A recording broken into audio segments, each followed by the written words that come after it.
नाजरीन आदाब, मैं नदीम अहमद खैर मकदम करता हूं आपका हमारे इस खास प्रोग्राम में जिसका नाम है रोजगार से कामयाबी तक। जैसा कि आप जानते हैं कि हमारे इस प्रोग्राम में हम आपके मुस्तकबिल को और बेहतर बनाने की कोशिश कर रहे हैं।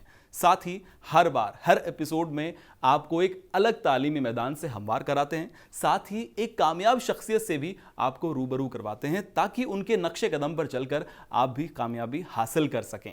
आज भी हम एक अलग फील्ड के बारे में बात करने वाले हैं। वो फील्ड है इंटीरियर डिज़ाइन एंड आर्किटेक्चर।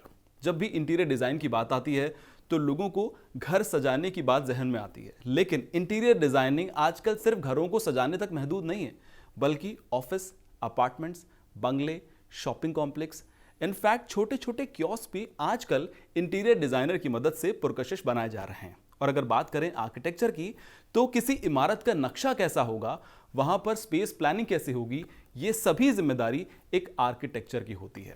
आज के इस एपिसोड में हम आपको बताएंगे कि इस फील्ड में अगर आप एंट्री करना चाहते हैं तो कौन कौन से कोर्सेज अवेलेबल हैं, क्या क्या जॉब अपॉर्चुनिटीज़ हैं, कैसे आप एंट्री कर सकते हैं। एक कामयाब शख्सियत से आपकी मुलाकात भी करवाएंगे, साथ ही आपको और बारीकी से, तफसील से इस फील्ड के बारे में जानकारी देंगे। लेकिन सबसे पहले एक पैकेज के जरिए समझने की कोशिश करते हैं कि इंटीरियर डिजाइन एंड आर्किटेक्चर की फील्ड दरअसल है क्या। इंटीरियर डिजाइन एंड आर्किटेक्चर का मैदान एक पुरकशिश करियर मुहैया कराने के लिए जाना जाता है, क्योंकि आज के दौर में फैशन और डिजाइन की अहमियत बहुत ज्यादा बढ़ गई है, जिसके नतीजतन डिजाइन, फैशन और डेकोरेशन की तरफ नौजवानों की दिलचस्पी बढ़ती जा रही है। इंटीरियर डिजाइन की बात करें तो आज के वक्त में हर कोई अपने घर या ऑफिस को ज्यादा से ज्यादा पुरकशिश बनाना चाहता है, जो कि इंटीरियर डिजाइनिंग के जरिए से ही मुमकिन हो पाता है। यही वजह है कि इंटीरियर डिजाइनिंग तेजी से उभरता हुआ करियर बन रहा है। आज के मौजूदा दौर में इंटीरियर डिजाइनिंग सिर्फ घरों को सजाने तक ही महदूद नहीं है।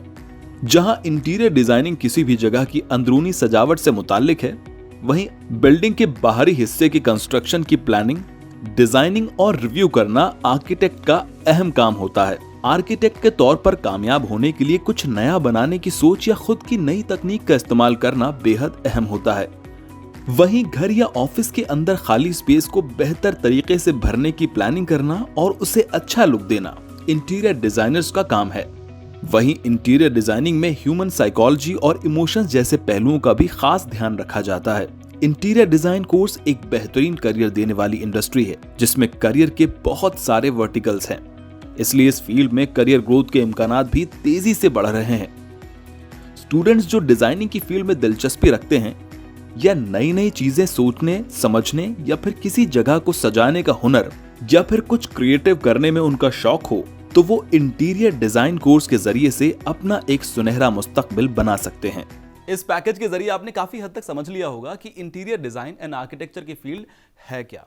लेकिन अब चलते हैं हमारे अगले सेगमेंट की तरफ, जिसमें एक एक्सपर्ट हमारे साथ होंगे और इस फील्ड से जुड़ी जरूरी जो जानकारी है वो आपको हम फराहम कराएंगे। इस सेगमेंट का नाम है करियर की बात एक्सपर्ट के साथ। इंटीरियर डिजाइन एंड आर्किटेक्चर की फील्ड पर आज हम बात कर रहे हैं, और इस टॉपिक पर, इस फील्ड पर मजीद बात करने के लिए हमारे साथ एक ऐसी शख्सियत आज मौजूद हैं जो कि अपने आप में एक इंस्टीट्यूट की हैसियत रखती हैं। आपने भूटान के पार्लियामेंट हाउस को डिजाइन किया है, आपने दूसरे कई ममालिक के बड़े होटल्स को डिजाइन किया है। In fact Indian president house, parliament house, prime minister office और हैदराबाद हाउस जैसी नेशनल इंपॉर्टेंस रखने वाली इमारतों को भी रीस्टोर और डेकोरेट किया है और अपना एक अलग मकाम इस फील्ड में बनाया है। आप हैं सुनीता कोहली जी, पद्मश्री अवार्डी। मैम, हमारे प्रोग्राम में आपका खैर मकदम है। शुक्रिया। सबसे पहला सवाल आपसे मैम ये कि जब इंटीरियर डिज़ाइनिंग की बात आती है, आर्किटेक्चर की बात आती है, तो पहली बात जो दिमाग में ये आती है कि घर को सजाना, घर को बनाना, नक्शे बनाना।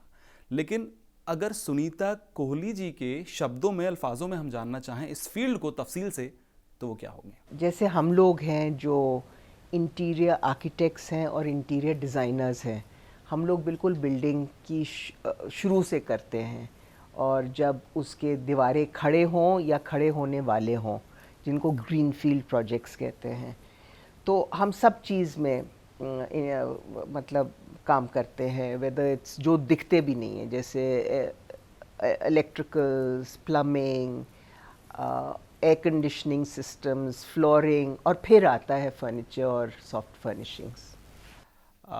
मैम, इस फील्ड में अगर कोई नौजवान अपना करियर बनाना चाहता है, आना चाहता है, तो उसमें क्या एलिजिबिलिटी होनी चाहिए, क्या स्किल्स उसके अंदर होने चाहिए? देखिए, स्किल्स तो तब भी सीखे जा सकते हैं और एलिजिबिलिटी भी बहुत सारे लोगों को है, मगर आई थिंक कि उस शख्स को पहले अपने आप से पूछना चाहिए कि मेरे अंदर ये हुनर है कि नहीं, दैट कि आप विजुलाइज कर सकें जब कुछ भी नहीं है। जब आप सिर्फ खुला मैदान देखें और आप कहेंगे कि 2 साल में ऐसा होटल खड़ा होगा, तो वो जो चीज़ है वो जिसको कहते हैं ना, गॉड गिवन है और ये कोई नहीं सिखला सकता। एक बारी वो आपके पास हो, जैसे कि सुर की बात करें, सुर भगवान की देन है और फिर उसके बाद में आप और चीज़ें सीख सकते हैं। मैम, जैसा कि हमने शुरू में ही बात की, आपने parliament house, president house, prime minister office और हैदराबाद हाउस जैसी नेशनल इंपॉर्टेंस रखने वाली इमारतों को रिस्टोर भी किया, डेकोरेट भी किया। आपने इस फील्ड में एक अलग मुकाम हासिल किया है, बाहर मुल्कों में भी काफ़ी काम किया है, लेकिन जहाँ तक मुझे मालूम है आपने कोई फॉर्मल ट्रेनिंग नहीं ली थी। तो ये जानना आपसे बड़ा इंटरेस्टिंग है और मुझे लगता है जानना भी चाहिए कि आपके इस सफ़र की शुरुआत कैसे हुई। असल में ये सफ़र शुरू हुआ मेरे ख्याल में मेरे मेरे बचपन में, क्योंकि मेरे फादर बहुत ही शौकीन थे और हम लोगों को बहुत सुंदर चीज़ें दिखलाने का उनको बड़ा शौक़ था और हिंदुस्तान में घुमाने का बहुत शौक़ था। तो एक तो हमारी जो विजुअल वोकैबुलरी वो बहुत बढ़ गई, और क्योंकि हमने बहुत सारी चीज़ें देखी नॉर्थ में, साउथ में, ईस्ट वेस्ट इंडिया में, एक तो वो है। तब पता नहीं था कि ये हमारे डिज़ाइन का बैकग्राउंड बन जाएंगे। हमारी डिज़ाइन की जो जर्नी है वहाँ से शुरू हुई और फिर चीज़ों को देखना। और क्योंकि लखनऊ और कलकत्ता में ये एक ताल्लुकदारी बेल्ट है, तो बहुत ही सुंदर चीज़ें होती थी। अब तो खैर सब ख़त्म हो गया। और ये होते थे कबाड़ी वाले, जो अब अपने आप को एंटीक डीलर्स कहलाते हैं, बट उनके पास ऐसी चीज़ें थी जो मेरे ख्याल में और कम जगह में दिखने को मिलती थी। क्योंकि आपको मालूम है कि ये जो नवाबी ईरा है लखनऊ का, और वो बहुत शौकीन थे सब कुछ में, म्यूज़िक में, डांस में, खाने में, ब्यूटीफुल ऑब्जेक्ट्स में, सब कुछ था। सो ये देख के, और दूसरी चीज़ है कि I am ever since I decided to become a designer, yeah, rather the profession found me. I had no plans to become a designer, क्योंकि मैंने English literature पढ़ी है, मतलब LSR और फिर MA लखनऊ यूनिवर्सिटी, देन अ PhD जो मैंने ख़त्म नहीं किया ऑन क्रिस्टोफर मार्लो, और फिर अनप्लान्ड प्रोफेशन हम डिज़ाइनर बन गए। बट ये जो सब चीज़ें हैं ना, ये जो मेरी चाइल्डहुड की, एंड ये मेरे ख्याल में बहुत अहम है डिज़ाइनर के, बिकॉज़ हमारा जो माइंडस्केप है इतना ब्रॉड था। अच्छा, तो ये इंटरेस्ट आपका शुरू से रहा, आप जो चीज़ें देखते थे उसको लेकर बहुत इंटरेस्ट अंदर ही अंदर क्रिएट हुआ, लेकिन आपने अपने इंटरेस्ट को प्रोफेशन में कैसे बदला? मुझे पुराना फर्नीचर, 19th सेंचुरी फर्नीचर का बहुत शौक़ है, और तो पहले तो मैंने जस्ट आउट ऑफ इंटरेस्ट मैंने पढ़ा the history of English furniture. और क्योंकि आपको मालूम है कि सोफ़ा, मेज़ वगैरह हम लोग की चीज़ें तो हैं नहीं, कि हम लोग तो तख्त पे बैठते हैं और हम लोग के संदूक वगैरह होते हैं। तो ये मैंने पढ़ा, क्योंकि ये जो हिस्ट्री है, ये इतिहास है, वो बहुत पैरेलल तरीके से जाती है विद इंग्लिश लिटरेचर।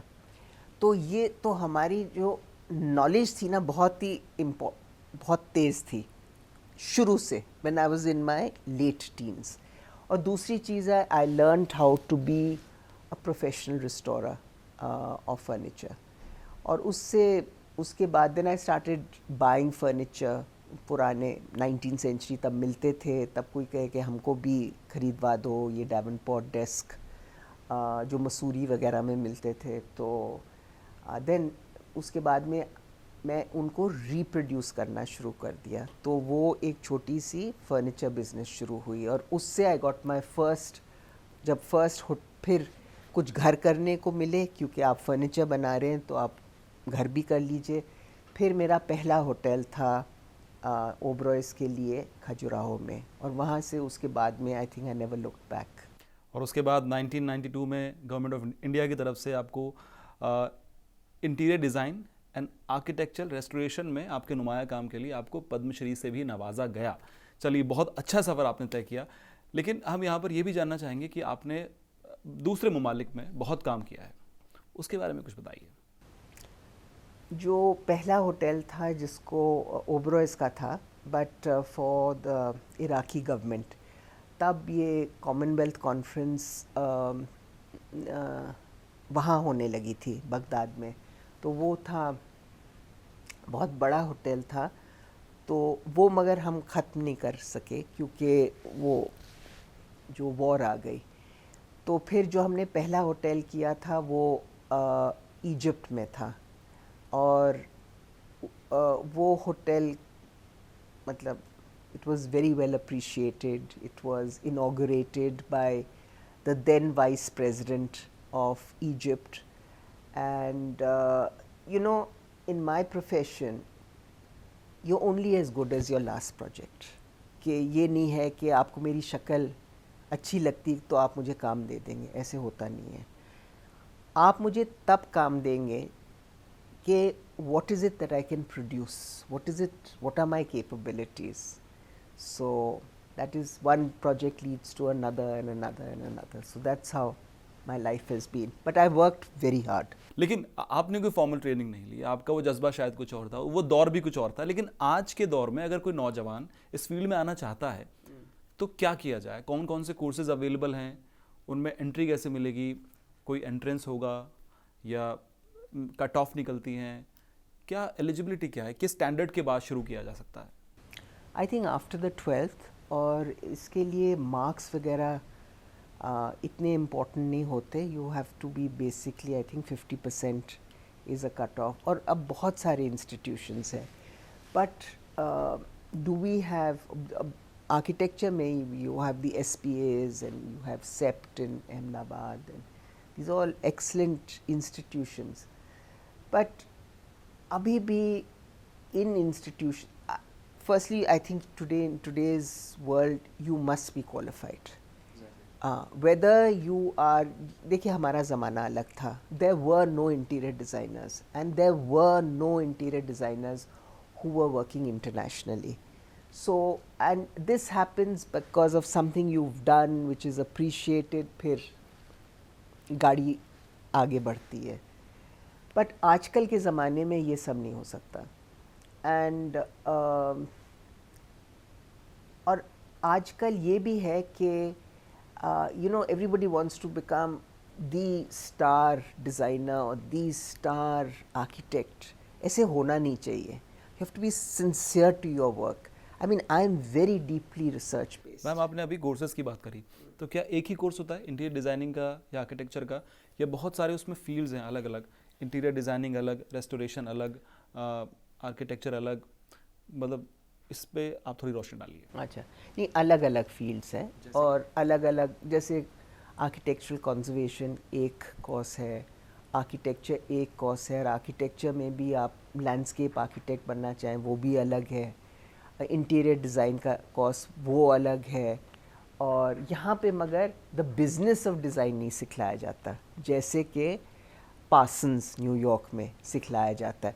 देखिए, everybody can't be an interior designer, but if you are very interested in design and आपके पास डिज़ाइन सेंस है, you can still be in a very deeply related field which is very paying, which is very very paying, but यहाँ पे ये courses है नहीं।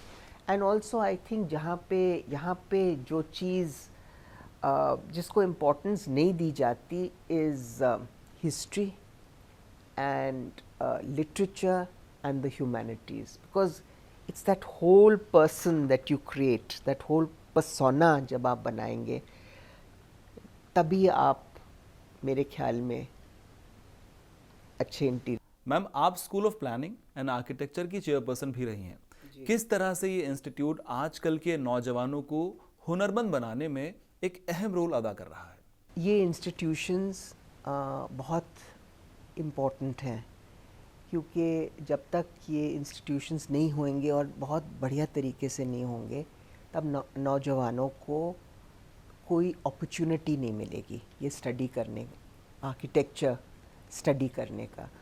और ये नहीं है कि ये बड़े बड़े शहरों से आ रहे हैं, छोटे छोटे शहरों से भी आ रहे हैं और उनके दिमाग में भी ड्रीम्स है कि हम भी करेंगे। तो ये इंस्टीट्यूशंस और 5 साल की पढ़ाई, ये इनको बहुत प्रिपेयर करती है इस फील्ड में। मैम, जहाँ तक हम जानते हैं कि आप पहली महिला हैं जो कि चेयरपर्सन बनी नेशनल इंस्टीट्यूट ऑफ एक्सीलेंस की। इसके अलावा आप पहली इंडियन हैं जिसे वॉशिंगटन डीसी में इनवाइट किया गया दुनिया के सबसे बड़े आर्किटेक्चरल म्यूजियम में लेक्चर के लिए। इसके अलावा आपको हार्वर्ड में इनवाइट किया गया और भी कई जगहों पर, कई ममालिक में आपको बुलाया गया, सम्मानित किया गया। उसके बारे में कुछ बताइए।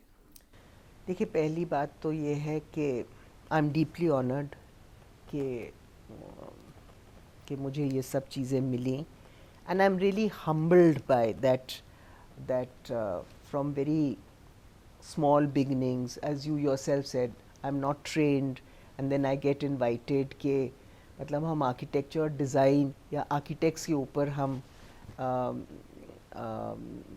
इलस्ट्रेटेड लेक्चर्स दें। बट ये सब कुछ होता है क्योंकि not just me but people like me, we have worked very sincerely, we have studied very sincerely और बहुत मेहनत की है। मैम, आखिरी सवाल, जो लोग या जो नौजवान इस फील्ड में आना चाहते हैं उनके लिए आपका क्या मैसेज है? आई थिंक कि मैं समझती हूँ कि पहले तो आपको ये होना चाहिए कि जैसे मैंने पहले कहा, आपके पास ये हुनर है, आप समझते हैं है, तब आप इसको बढ़ाइए। और कभी नहीं है तो 1000 और फील्ड्स हैं जो आप कर सकते हैं। I am not trying to discourage, but I think like सब कोई तो नहीं गा सकते ना।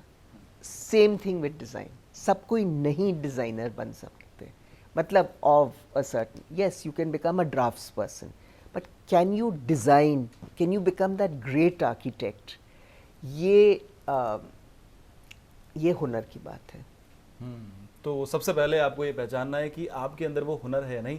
मैम, बहुत बहुत शुक्रिया हमारे लिए वक्त निकालने के लिए, हमसे बात करने के लिए। इंटीरियर डिजाइन एंड आर्किटेक्चर की फील्ड पर हम आपको जरूरी मालूमात फराहम करा रहे हैं। उम्मीद करते हैं कि ये सेगमेंट, ये एपिसोड आपको पसंद आ रहा होगा। लेकिन अब चलते हैं हमारे एक अहम सेगमेंट की तरफ, जिसमें हम आपको बताएंगे कि इस वक्त आप कहां कहां नौकरियों के लिए अप्लाई कर सकते हैं और कहां कहां आप इस वक्त एडमिशंस ले सकते हैं। तो चलिए जल्दी से देखते हैं।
ये तो हुई आपके मुस्तकबिल की बात। अब चलते हैं हमारे अगले सेगमेंट कामयाब हिंदुस्तान की तरफ, जिसमें हम आपको हमेशा एक कामयाब शख्सियत से मिलवाते हैं। और आज की हमारी कामयाब शख्सियत हैं मशहूर आर्किटेक्ट कोहली का कोहली जी। तो चलिए जानते हैं कैसा रहा कोहलिका कोहली जी का सफर। आज की हमारी कामयाब शख्सियत हैं कोहलिका कोहली जी, जो कि एक मशहूर आर्किटेक्ट हैं और फिलहाल हमारे साथ हैं। मैम, खैर मकदम है आपका हमारे इस प्रोग्राम में। शुक्रिया। सबसे पहला सवाल आपसे ये कि प्रैट इंस्टीट्यूट ऑफ आर्किटेक्चर से पढ़ाई करने के बाद आप देश लौटी और उसके बाद आपने ये सफ़र अपना शुरू किया और आज आप एक बड़ी और मशहूर आर्किटेक्ट हैं। किस तरह से आप अपने सफ़र को देखते हैं? सक्सेस और मशहूर आई डोंट नो, अभी तो बहुत लंबी जर्नी है। मैं 2004 में वापस आई थी और मैंने काम करना शुरू किया था मेरे पहले साल से जब मैं कॉलेज गई थी, और वो बहुत बड़ी लर्निंग हुई थी बिकॉज़ एक टाइम पे पढ़ना और काम करना कोई आसान चीज़ नहीं होती। मगर मुझे पता था कि एक बेटी हुई, एक महिला हुई, मुझे ये अपॉर्चुनिटी दी जा रही थी कि मैं विदेश में जाके कॉलेज पढूं, जो मेरे ज़माने में इतना कॉमन नहीं था। यूजुअली ये चीज़ें पोस्ट ग्रेजुएशन में करवाई जाती थी और मैं अंडर ग्रेजुएशन के लिए गई थी, और उसके पहले भी मैंने अपनी हाई स्कूल की पढ़ाइयाँ इंग्लैंड में ख़त्म की थी। जब मैं लौटी थी मुझे मेरे लिए ज़रूरी था कि मैं लौटूं। ज़्यादातर जब जो जा रहे थे विदेश, उस समय वो एक चीज़ कही जाती थी द अमेरिकन ड्रीम, तो वो फॉलो कर रहे थे और ज़्यादातर लोगों को वापस नहीं आना था। पर मैंने ये सोचा था कि एक तो मुझे ये अपॉर्चुनिटी दी गई है, मैं इंडिया वापस जाना चाहती हूँ और अपने देश में कामयाब होना चाहती हूँ और मेहनत से काम करना चाहती हूँ। तो जब मैं लौटी थी मैंने काफ़ी सोचा था कि मेरी ये सोच नहीं थी कि मैं एंटरप्रेन्योर बनूं और अपनी कंपनी स्टार्ट करूं, एंड डेफिनेटली मेरी ये सोच नहीं थी कि मैं अपनी माँ को ज्वाइन करूं।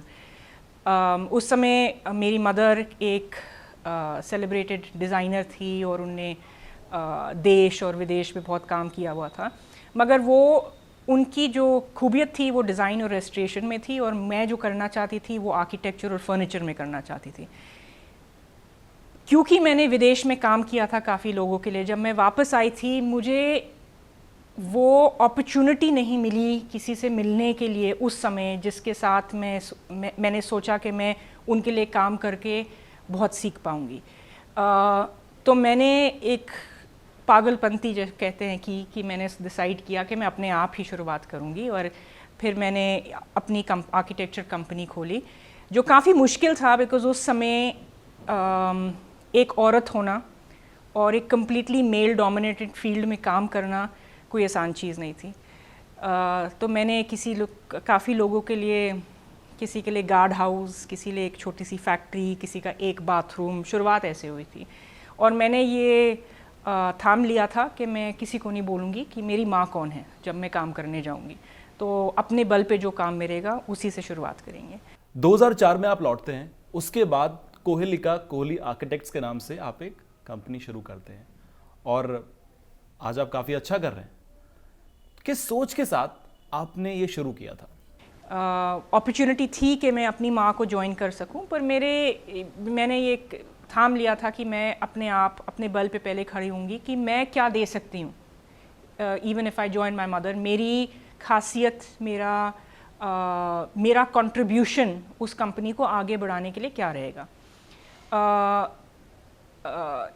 वो एक डिज़ाइनर थी मेरी माँ एंड रेस्टोरर थी, मुझे आर्किटेक्चर और फर्नीचर में इंटरेस्ट ज़्यादा था, तो फिर मैंने सोचा कि मैं अपनी ही कंपनी स्टार्ट करती हूँ, एंड इस तरीके से 2004 में मैंने कोहलिका कोहली आर्किटेक्ट्स को इस्टेब्लिश किया।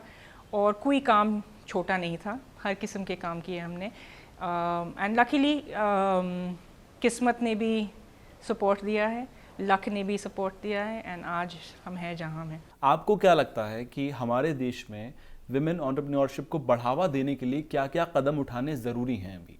I personally think औरतें make better entrepreneurs, and I say this because उनकी कैपेसिटी होती है डिज़ाइन को समझने की, पर ऑल्सो ह्यूमन नेचर को समझने की एंड इमोशंस को समझने के लिए।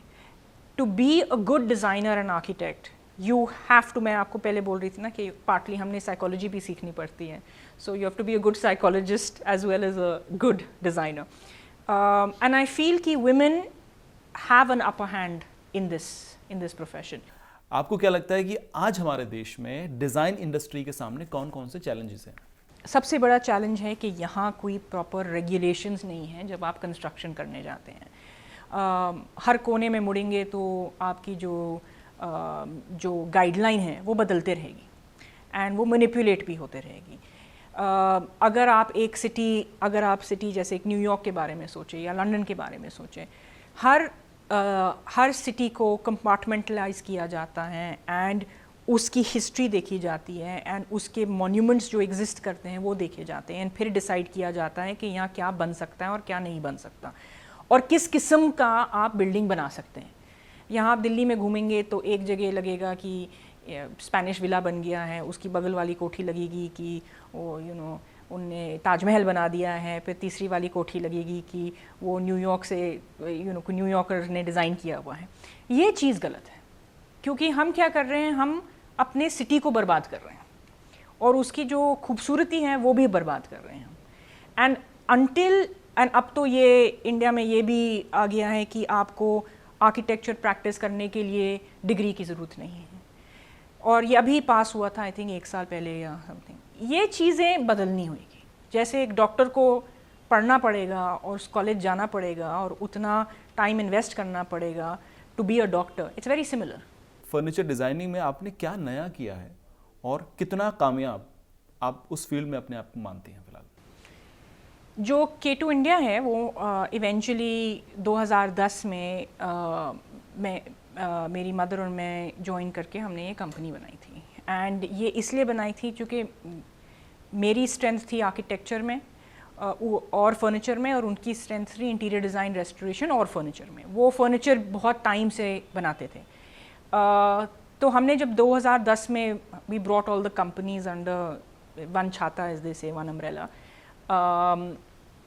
हमने फर्नीचर में बहुत प्रमोट किया क्योंकि पार्टली बिकॉज उनका बैकग्राउंड था. जब उनने फर्नीचर डिज़ाइन शुरू की थी और फर्नीचर मेकिंग शुरू की थी, बहुत ही कम लोग फर्नीचर बना रहे थे और फर्नीचर की समझ थी. एंड हमने ये इसलिए भी किया because we wanted to promote master craftsmanship. And even today we are happy to say we have not a large but a small population of people who have worked for over 40 years with us, right, with her company and then mine. So K2 India is like it's a एक जगह जाए, शुरुआत से and तक पूरी समझ आए कि मुझे मिलेगा क्या, किस तरीके का आर्किटेक्चर, किस तरीके का डिज़ाइन और किस तरीके का फर्नीचर मिलेगा. एंड हम फर्नीचर प्रमोट करते हैं एंड लकीली हम और आर्किटेक्ट्स एंड डिज़ाइनर्स के लिए भी बहुत फर्नीचर बनाते हैं, सिर्फ अपने लिए नहीं. मैं एक चीज़ पढ़ रहा था आपके बारे में, सर नॉर्मन फॉस्टर के साथ भी आपने काम किया है. कैसा रहा वो एक्सपीरियंस? वो कहते हैं ना, कुछ एक्सपीरियंसेस लाइफ में होते हैं जो आपको बदल देते हैं completely. It was one of those experiences. मैं आपको कह रही थी कि किस्मत ने भी बहुत सपोर्ट दिया है मुझे कि वो अपॉर्चुनिटी मुझे मिले बिकॉज़ बहुत लोग उस जॉब के लिए अप्लाई करते हैं. मैं उस समय न्यूयॉर्क में पढ़ रही थी पर मैंने सोचा लंदन में एप्लीकेशन दे देते हैं, मिलने तो वाला नहीं है, मगर लकीली मिल गया. एंड सो उस छोटी सी दौरान के लिए one move from New York to London उस काम करने के लिए. It's not just about sir Norman Foster, it's about his whole company and वो अपनी कंपनी को रन कैसे करते हैं. एंड उसमें मुझे समझ आया a lot about also not just design but also how architecture and design companies are run. उनमें और क्या इन्वेस्ट करना पड़ता है to have a successful architecture and design practice. So it was a turning point in my life, you can say. एक आखिरी सवाल आपसे, जो लोग आर्किटेक्ट बनना चाहते हैं उनके लिए आपका कोई मैसेज? मेहनत मेहनत और मेहनत, मेहनत मेहनत और मेहनत. चलिए, अगर आप कामयाब होना चाहते हैं तो कोई शॉर्टकट नहीं है, सिर्फ मेहनत आपको करनी होगी. कामयाबी एक दिन आपके कदम चूमेगी. बहुत बहुत शुक्रिया कोहलिका जी हमसे बात करने के लिए, हमारे लिए वक्त निकालने के लिए. उम्मीद करते हैं कि आपको भी ये सेगमेंट बहुत पसंद आया होगा. हम उम्मीद करते हैं कि आज की ये खास पेशकश आपको पसंद आई होगी. अगले हफ्ते फिर मुलाकात होगी आपसे एक अलग टॉपिक, अलग सब्जेक्ट और एक अलग फील्ड के साथ. तब तक के लिए खुदा हाफिज.